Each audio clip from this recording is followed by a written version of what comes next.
Good morning. Good morning. Are you all excited to be here this morning? Leadership is not about titles or position. It is about influence, integrity, service, and the courage to make a difference in the lives of others.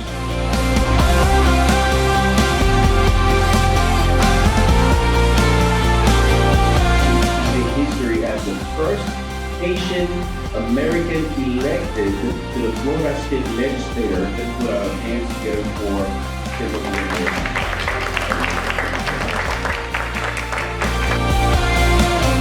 So, d'abord pour flagship, pour travail, on peut travailler en pays dans le comité haïtien et dans le en général.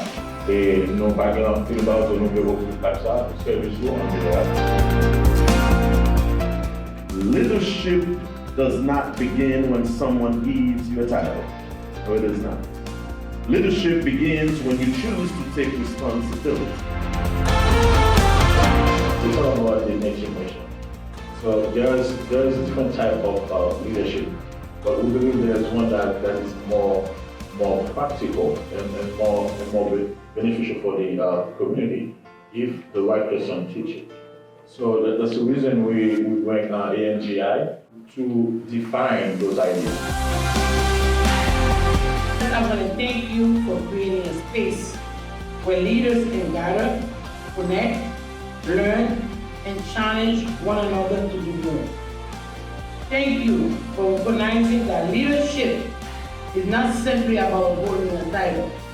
Leadership is about holding a responsibility. It's about standing up when others are afraid to speak. It's about stepping forward when others step back.